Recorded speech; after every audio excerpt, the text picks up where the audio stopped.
Welcome to island पर आपका बहुत बहुत स्वागत है। किसी भी राज्य के टेट का एग्ज़ाम अगर आप दे रहे हैं तो आपके लिए अपना स्पेशल कोर्स चल रहा है, चाइल्ड डेवलपमेंट एंड पेडागोजी का कोर्स। यह आपको किस में हेल्प करेगा? आपको सीटेट के एग्ज़ाम में आपको हेल्प करेगा, आपके रीट के एग्ज़ाम में आपको हेल्प करेगा। इसके अलावा आप यूपी टेट, एमपी टेट, किसी भी राज्य के टेट का आप एग्ज़ाम दे रहे हैं तो उसमें आपको हेल्प करने वाला है। इसके अंदर हम कवर कर रहे हैं वंशक्रम और वातावरण के चैप्टर को, हेरिडिटी एंड डेवलपमेंट के चैप्टर को। देखिए, आज का अपना टॉपिक है वंशक्रम। ठीक है, इससे पहले वाले वीडियो के अंदर हम जान चुके हैं इन दो के बारे में, जीवन की शुरुआत कैसे होती है और जुड़वा बच्चों का फॉर्मेशन किस प्रकार से होता है। तो ये अगर आपने नहीं देखा है तो आप प्लेलिस्ट में जाके वो वीडियो देख सकते हैं। इसके बाद आज हम इसमें जानेंगे इन बातों को, इंपॉर्टेंट बातों को, वंशक्रम के सिद्धांत कौन कौन से और वंशक्रम के नियम कौन कौन से, theories of heredity and laws of heredity. आइए देखते हैं वंशक्रम के सिद्धांतों को हम देखेंगे। सबसे पहले 5 सिद्धांत हम यहाँ पर कवर करने वाले हैं। बीजकोष की निरंतरता का सिद्धांत, गोल्टन का बायोमेट्रिक सिद्धांत, मेंडल का वंशक्रम सिद्धांत, डार्विन और जो लेमार्क है, इनके जो 2 विकासवादी सिद्धांत निकल के आते हैं, इनको भी हम कवर करेंगे। ये जो है वीजमैन ने दिया है, बाकी सबके साइंटिस्ट के नाम यहाँ पर है ही। तो आइए देखते हैं बीजकोष की निरंतरता का सिद्धांत। बीजकोष की निरंतरता का सिद्धांत दिया है वीजमैन ने। ठीक है, ये आप याद रख लीजिएगा, ये बहुत बार पूछा गया है ये क्वेश्चन। इसके बाद देखिए, इसने दिया किसके बिहाफ पे? इसने दिया कोशिकाओं के बिहाफ पे। कोष यहाँ पर नाम दिया गया, जो कि कोशिका ही है एक तरीके से, कोशिका जिनको सेल्स आप कहते हैं। वीजमैन ने कितने प्रकार की कोशिका बताई? 2 प्रकार की कोशिकाएं बताई, उत्पादक कोष जिनको जर्म सेल का, और जो दैहिक कोशिका जिनको सोमेटिक सेल का। 2 प्रकार की कोशिकाएं बताई हमारे शरीर में। और जो सोमेटिक सेल्स यानी कि दैहिक कोष है, वो क्या करती है? हमारी शारीरिक संरचना का निर्माण करती है। वहीं उत्पादक कोष जर्म सेल क्या करती है? ये जन्म देने का कार्य करती है। ठीक है, अब सोमेटिक सेल्स के जो एग्जाम्पल्स है वो क्या है? आपके बोन सेल, आपकी जो हड्डियां बनाती हैं जो कोशिकाएं, आपकी जो मसल्स बनाती हैं, आपकी जो नर्वस सिस्टम का निर्माण करती है, और आपके ब्लड का जो निर्माण करती है, ये सारी कोशिकाएं जिनसे हमारे शरीर के फॉर्मेशन में हमें हेल्प मिलती है, वो आ जाएगी आपके सोमेटिक सेल के अंदर। इसके अंदर 3 ही कोशिका आती है, स्पर्म सेल, एग सेल और एम्ब्रियो सेल। स्पर्म सेल आपकी शुक्राणु कोशिका, एग सेल आपकी अंडाणु की जो कोशिका, और एम्ब्रियो जो कि एक प्रारंभिक भ्रूण होता है, जिसके बारे में हम पहले वाली वीडियो में जान चुके हैं, जीवन की शुरुआत वाली वीडियो के अंदर। तो जो एम्ब्रियो सेल है वो भी इसके अंदर आती है। तो ये 3 सेल आती हैं जर्म सेल के अंदर। अब जर्म सेल्स का निर्माण किनसे होता है वो इंपॉर्टेंट है। जर्म सेल का निर्माण होता है जर्म प्लाज्म से, और इसी जर्म प्लाज्म के नाम पे ये जो थियरी है वह चलती है, theory of continuity of germ plasm. Germ plasm का सिद्धांत भी आप इसे कह सकते हैं, बीज कोष की निरंतरता का सिद्धांत। जर्म प्लाज्म के बारे में कुछ इंटरेस्टिंग फैक्ट देखते हैं। जर्म प्लाज्म, देखिए जर्म प्लाज्म क्या है?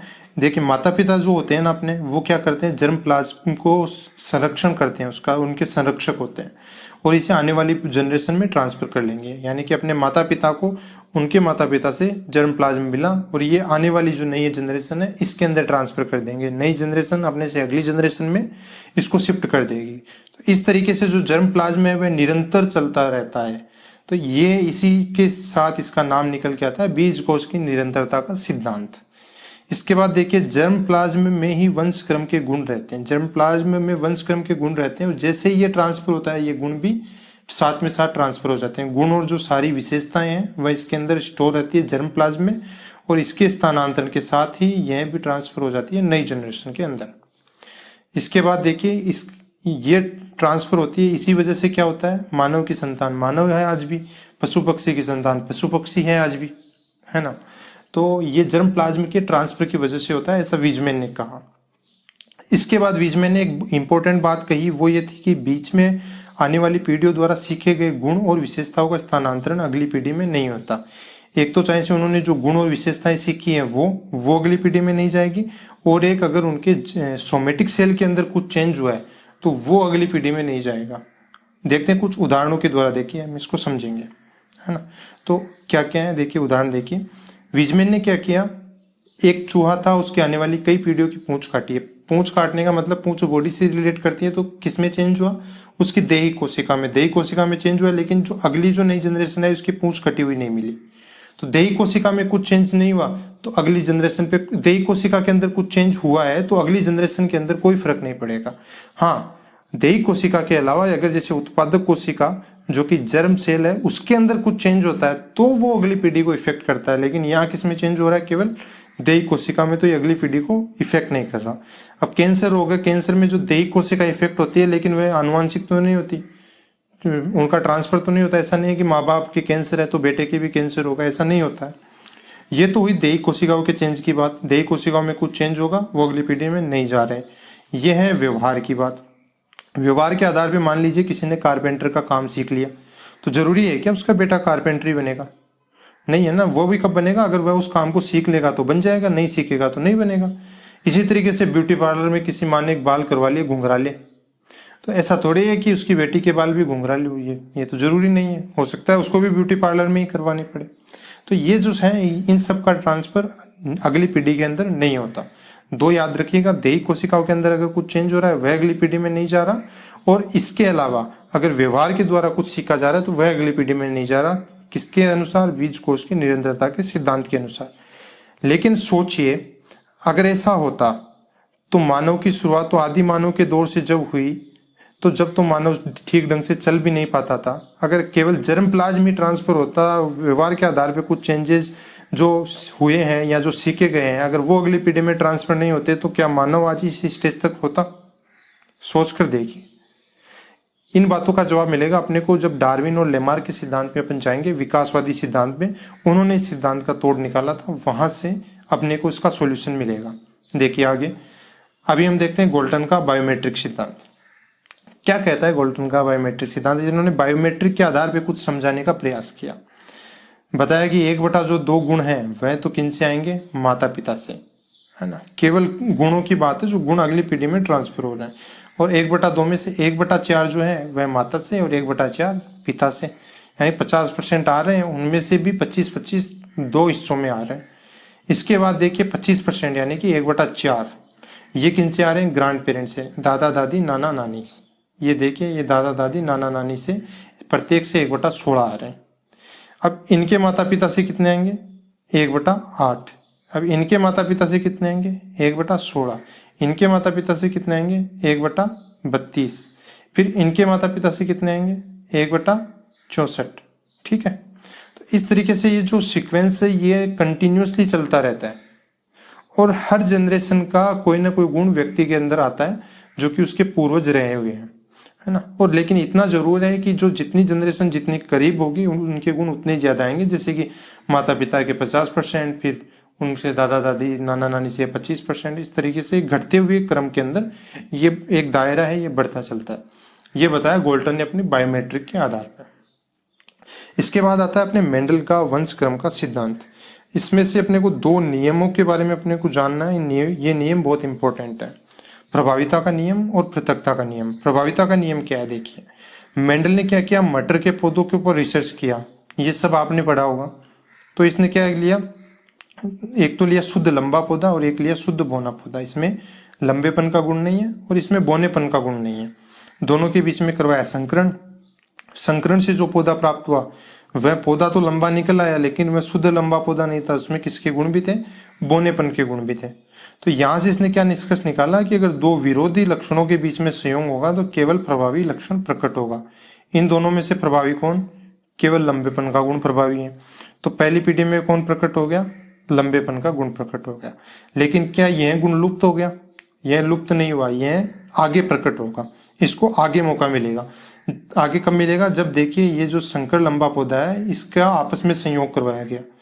ये अशुद्ध लंबा, ये अशुद्ध लंबा, दोनों के बीच में संयोग करवाया तो दोनों के गुण, जैसे ये लंबेपन और बौनेपन के गुण डिवाइड हुए, ये लंबेपन और बौनेपन के गुण डिवाइड हुए, और इनके आपसी जो ये जो संयोग हुआ है इसके बाद जो जनरेशन निकल के आई उसके ऊपर स्टडी जब मेंडल ने की तो क्या पाया?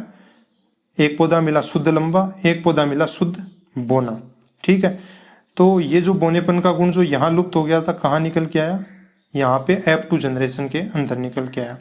और जो 2 पौधे प्राप्त हुए वह बिल्कुल कैसे? अशुद्ध लंबे, यानी कि जैसे ये पौधे थे ठीक ऐसे ही अशुद्ध लंबे बौने पौधे यहाँ पर प्राप्त हुए। तो इससे निकल का कौन सा नियम? पृथकता का नियम। पृथकता का नियम क्या कहता है कि अगर वर्ण संकर होने पर भी प्रजातियां अपने मूल लक्षणों को नहीं छोड़ती। ये वर्ण संकर प्रजाति थी, लेकिन इनके मूल लक्षण कौन से थे? लंबापन और बौनापन, और दोनों के दोनों गुण इस जनरेशन के अंदर यहाँ पे निकल कर आ गए। तो मूल जो लक्षण है उनको नहीं छोड़ती, यानी कि अगर दादा दादी है वो मान लीजिए लंबे और बौने हैं, ठीक है, माता पिता चाहे से लंबे हो गए हो, लेकिन हो सकता है उनकी जो आने वाली संतान है वह बौनी हो। इस नियम के आधार पे ये निष्कर्ष निकलता है। एक चीज और निकलती है, वो क्या है? वो है जो मानव में लिंग निर्धारण का पैटर्न है वह भी इसी सिद्धांत के आधार पर तय होता है। 46 गुणसूत्र होते हैं, दो लैंगिक गुणसूत्र होते हैं माता और पिता में, नर और मादा में। ये देखिए अक्षवाई नर में होंगे, मादा में अक्ष होंगे। इनको इन अलग अलग करें तो अक्षवाई अलग अलग हो जाएंगे, अक्ष अलग अलग हो जाएंगे। अब क्या होंगे? एक जो लैंगिक गुणसूत्र है वह नर से जाएगा और एक लैंगिक गुणसूत्र है वह मादा से जाएगा, और दो लैंगिक गुणसूत्र किस में ट्रांसफर होंगे? आने वाली नई पीढ़ी के अंदर ट्रांसफर होंगे। अब किस तरह से जा सकते हैं ये? तो ये संभावनाएं हैं, ये संभावनाएं तलाशते हैं। अगर मान लीजिए इस अक्ष का संयोग इस अक्ष से हो रहा है तो क्या अक्ष ही बनेगा, तो आने वाली पीढ़ी में क्या होगा? लड़की होगी। इस अक्ष का संयोग इस अक्ष से हो रहा है तो भी क्या बनेगा? आने वाली पीढ़ी लड़की होगी। इस अक्ष का संयोग इस वाई से हो रहा है तो आने वाली पीढ़ी लड़का होगी। इस अक्ष का संयोग इस अक्ष और इस वाई का संयोग हो रहा है तो आने वाली पीढ़ी लड़का होगी। यानी कि 50% संभावना है कि लड़की हो, 50% संभावना है कि लड़का हो। लेकिन लिंग निर्धारण के लिए टोटली जो जिम्मेदार है वह रहती है, वह मादा नहीं रहती, वह रहता है नर। यानी कि क्योंकि जो वाई जो डिफरेंट वाला जो गुणसूत्र है वह तो है नर के अंदर, तो लिंग निर्धारण के लिए होता है नर जिम्मेदार। तो इस तरीके से ये मनोविज्ञान के अंदर अपने काम आते हैं। अभी दो विकासवादी सिद्धांतों को हम देखते हैं। अब हम देखेंगे डार्विन का सिद्धांत, डार्विन्स थियरी। डार्विन की थियरी को दो और नामों से जाना जाता है: अस्तित्व की रक्षा का सिद्धांत, उद्भव और विकास का सिद्धांत। अस्तित्व की रक्षा का सिद्धांत क्यों कहा? अस्तित्व की रक्षा का सिद्धांत इसलिए कहा कि जो प्रत्येक प्राणी है वह अपने अस्तित्व की रक्षा के लिए संघर्ष करता है। इसमें केवल वही प्राणी कामयाब होते हैं जो कि निरंतर बदलने वाली परिस्थितियों के अनुरूप खुद को समायोजित कर पाए। यानी कि डार्विन ने कहा कि अस्तित्व की रक्षा का जो कार्यक्रम है वह तो जन्म लेते ही शुरू हो जाता है और जन्म के अंत तक जो परिस्थितियां वह बदलती रहती है, और जो संघर्ष से पूर्ण जो जीवन है वह हर प्राणी के लिए चलता रहता है। और जो हर क्षण बदलने वाली परिस्थितियों के अनुरूप खुद को समायोजित कर लेगा वह बच जाएगा, और उसकी जो पीढ़ियां हैं वह आगे तक बची रहेगी, सेफ रहेगी। तो इसलिए इसे कहा गया अस्तित्व की रक्षा का सिद्धांत। उद्भव और विकास का सिद्धांत क्यों कहा? हर क्षण बदलने वाली जो परिस्थितियां उनके अनुरूप प्राणी क्या करता है? समायोजन करता है, और समायोजन के लिए वह कुछ चेंजेस करता है। कुछ चेंजेस व्यवहार में करेगा और कुछ चेंजेस शारीरिक अंगों में भी करता है। देखिए शारीरिक अंगों में कैसे? जैसे कि ये जो हाथियों के उदाहरण है, 3 हाथियों के उदाहरण है, ठीक है, तीनों की जो वातावरणीय परिस्थितियां वह अलग अलग रही, ठीक है, लेकिन जाति क्या है? एक ही हाथी, और तीनों ने अपनी अपनी वातावरणीय परिस्थितियों के अनुसार खुद के दांतों को समायोजित कर लिया। अगर ये दांतों का समायोजन नहीं करते तो नष्ट हो जाते हैं। ये देखिए, ये है अमेरिकन मेस्टाडोन हाथी, है ना, ये वूली मैमूथ हाथी, ये जो अफ्रीकन हाथी है, तीनों ने अपने अपनी वातावरणीय परिस्थितियों के अनुसार अपने दांतों को चेंज कर लिया। और ये जो चेंज है ना, ये कहलाया इनका प्रिंसिपल ऑफ नेचुरल सिलेक्शन। ये कुछ परिवर्तन है वह सहज हो जाते हैं, और जैसे सहज परिवर्तन होते हैं वह आत्मसात होते हैं और आने वाली नई जनरेशन के अंदर शिफ्ट होते हैं। तो ये एक तरीके से नेचुरल चेंजेज इनके अंदर आ गए, प्राकृतिक रूप से चेंज आ गए, है ना। तो और ये जो चेंजेस होते हैं वह आने वाली पीढ़ियों के अंदर भी ट्रांसफर होते हैं। तो ये होता है उद्भव और विकास। यहाँ इन दांतों के चेंज का होना हुआ एक उद्भव, और धीरे धीरे आने वाली पीढ़ियों ने और परिस्थितियों के अनुरूप उनको और बेहतर तरीके से डाला, तो इससे उनका निरंतर विकास होता गया। तो इसलिए इसको कहा गया उद्भव और विकास का सिद्धांत। तो जो नेचुरल सिलेक्शन होगा वह आने वाली नई जनरेशन के अंदर ट्रांसफर होगा। इसके बाद आता है लेमार्क का सिद्धांत। लेमार्क भी एक प्रकार के विकासवादी ही रहे। लेमार्क ने भी माना कि जो अर्जित गुण और विशेषताएं वह अगली पीढ़ी में ट्रांसफर होती है। लेमार्क की एक जो बात है वह इंपॉर्टेंट निकल के आती है, जो एक व्यक्ति में जो समायोजन की जो कैपेसिटी है ना, वह एक आंतरिक प्रवृत्ति के रूप में पाई जाती है। मतलब व्यक्ति को समायोजन करने के लिए आंतरिक प्रवृत्ति होती है। जैसे कि मान लीजिए कोई समस्या आ गई किसी के सामने, तो वह उस समस्या से बचने का तो प्रयास करेगा ही, या उस समस्या को सुलझाने का प्रयास करेगा, वह उसकी आंतरिक प्रवृत्ति है। ऐसा नहीं है कि वह उसे देखकर बिल्कुल बैठ जाएगा। तो ये एक आंतरिक प्रवृत्ति भी होती है और एक मूलभूत आवश्यकता भी होती है। अब ये एक उदाहरण लेमार्क ने दिया था जिराफ का, जो कि बहुत फेमस उदाहरण रहा है। ये अफ्रीका के अंदर जिराफ का एक उदाहरण दिया था, जिसमें जमीन के ऊपर है वह घास बिल्कुल खत्म हो गई। तो जब जमीन पे घास थी तो इनकी गर्दन क्या थी? छोटी थी, लेकिन धीरे धीरे इनको पेड़ों से पत्तियां खानी पड़ी, तो इनकी गर्दन जो है वह लगातार बड़ी होती गई। तो एक लंबी गर्दन की जो प्रक्रिया बनने की जो प्रक्रिया है वह यहाँ से शुरू हुई थी। और ये जो मूलभूत आवश्यकता होगी इनकी, खाना एक मूलभूत आवश्यकता थी और आंतरिक प्रवृत्ति थी, भाई खाना तो है। तो ये यहाँ से जो है बिल्कुल नए तरीके से ये इनकी गर्दन का निर्माण यहाँ पर हो गया। तो अर्जित गुणों और विशेषताओं का ट्रांसफर किस में होता है? अगली पीढ़ी में होता है। यह भी लेमार्क ने कहा। दोनों विकासवादी रहे और दोनों के सिद्धांत के बिहाफ पे अपन बीज कोष की निरंतरता का जो सिद्धांत है उसकी काट हम निकाल सकते हैं। बीज कोष की निरंतरता के सिद्धांत में क्या कहा कि अगर बीज की पीढ़ियों में अगर कुछ बदलाव हुए हैं तो वह शिफ्ट नहीं होंगे, शिफ्ट वही होगा जो कि जर्म प्लाज्म से माता पिता को मिला है। लेकिन ऐसा नहीं है, यहाँ पर तो जो माता पिता से तो इनको जैसे मान लीजिए मिला था ये, है ना, इसके पूर्वजों से तो इसको मिली थी छोटी गर्दन, लेकिन इसने धीरे धीरे डेवलप करके बड़ी गर्दन भी तो प्राप्त की। तो यहाँ से विकासवादियों ने माना कि जो अर्जित गुण और विशेषताएं हैं वह भी ट्रांसफर होती है। इसके बाद हम देखेंगे वंशानुक्रम के नियम। 3 नियम यहाँ पे निकलते हैं। समानता का नियम, ठीक है, विभिन्नता का नियम और प्रत्यागमन का नियम। समानता का नियम हम सबसे पहले देखते हैं। समानता का नियम कहता है जैसे आप वैसे आपकी संतान। हम भी मानते हैं कि वंशानुक्रम निश्चित रूप से प्रभावित करता है और वंशानुक्रम से माता पिता के जो गुण है वह बच्चे के अंदर ट्रांसफर होते हैं। इस बात से तो इनकार बिल्कुल नहीं किया जा सकता, साइंस भी इनको मानती है। तो देखिए जैसे बुद्धिमान माँ बाप के बच्चे बुद्धिमान होंगे, अफ्रीका के जो रंग रूप है उनका इफेक्ट, माता पिता के रंग रूप का इफेक्ट और जो बालों का घुंघरालापन है वह बच्चे के अंदर भी दिखता है। और चाइना के लोगों की आंखें इसका सबसे बड़ा उदाहरण है। आप देख सकते हैं कि चाइना के लोगों की आंखें कंटिन्यूसली कैसी है ना। हाँ, ये बात जरूर है कि यह नियम यूनिवर्सल नहीं है, सार्वभौमिक सत्य नहीं है, क्योंकि और भी नियम है जो प्रभावित करते हैं, है ना। वंशक्रम आदि से जो प्रभावित होने का परिणाम है वह बिल्कुल विपरीत भी हो सकता है। ऐसा नहीं है कि इसका एक कारण हो सकता है, इसका कारण हो सकता है जैसे कोई गुणसूत्र होते हैं माता पिता के अंदर सुप्त अवस्था में रह जाते हैं, है ना, तो वो माता पिता में तो प्रकट नहीं होते लेकिन उनको उनके पूर्वजों से मिले हुए होते हैं। अब वो माता पिता में प्रकट नहीं हुए लेकिन अगली जनरेशन के अंदर प्रकट हो जाते हैं। ये ऐसा अपन ने देखा है अभी मेंडल के नियम में, जो बोनेपन का गुण था वह F2 जनरेशन के अंदर जाके प्रकट हो रहा था। तो इस तरीके से कभी कभी बिल्कुल विपरीत भी हो सकते हैं। ये बहुत सारे नियमों के ऊपर इफेक्ट करता है, लेकिन हाँ यह नियम सही भी है कि समानता का नियम लागू होता है। इसके बाद आता है अपना विभिन्नता का नियम। विभिन्नता का नियम क्या कहेगा? बच्चे है वो माता पिता से बिल्कुल भिन्न होगा, ठीक है। देखिए गर्भाधान के समय कौन से गुणसूत्र माता पिता से बच्चे को प्राप्त होंगे, यह एक संयोग है। देखिए 46 गुणसूत्र किस में होते हैं? माता में। 46 गुणसूत्र पिता में। अब दोनों में से 23 गुणसूत्र किस में जाएंगे? बच्चे के अंदर जाएंगे। अब 23 पिता के कौन से गुणसूत्र जाएंगे और 23 माता के कौन से गुणसूत्र जाएंगे, यह तो निर्धारित नहीं है, यह तो डिपेंड करेगा संयोग पर। अब कैसा संयोग बैठता है कि कौन से गुणसूत्र गए और कौन किस तरीके से बच्चे में गुण गए, तो ये सब चीजें वह संयोग पर निर्भर करती है। तो इसके हिसाब से जो माता पिता से भिन्न होते हैं बच्चे। और ये जो अभी बात अपन ने देखी कि कोई भी जिन माता पिता में सुप्त अवस्था में रह सकता है लेकिन वह संतान में प्रकट हो सकता है, मेंडल के नियम में हमने देखा है ये। तो विभिन्नता का नियम कहता है कि बच्चे जो है माता पिता से भिन्न होंगे। प्रत्यागमन का नियम, लॉ ऑफ रिग्रेशन, बहुत ही इंपॉर्टेंट लॉ। देखिए मनुष्य में एक पीढ़ी से दूसरी पीढ़ी में गुण और विशेषताओं के संक्रमण हेतु औसत की ओर जाने की आंतरिक प्रवृत्ति पाई जाती है। यानी कि आप मानिए जैसे कि 2 माता पिता दोनों लंबे हैं, तो बच्चे की लंबाई उनके जितनी नहीं होगी, बच्चे की लंबाई औसत होगी, उनसे थोड़ी कम रहेगी।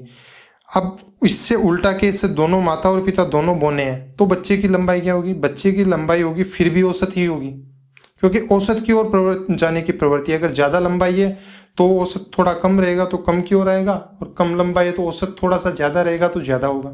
तो इस तरीके से औसत की ओर जाने की प्रवृत्ति पाई जाती है। ये देखिए माँ बाप की लंबाई अगर ज्यादा है तो बच्चे की लंबाई उनसे कम रह सकती है। अगर माँ बाप की लंबाई औसत से कम है तो बच्चे की लंबाई माँ बाप से ज्यादा रह सकती है। इसी तरीके से लंबाई के अलावा और सारे गुण हैं, उनमें उनके अंदर भी ये होता है।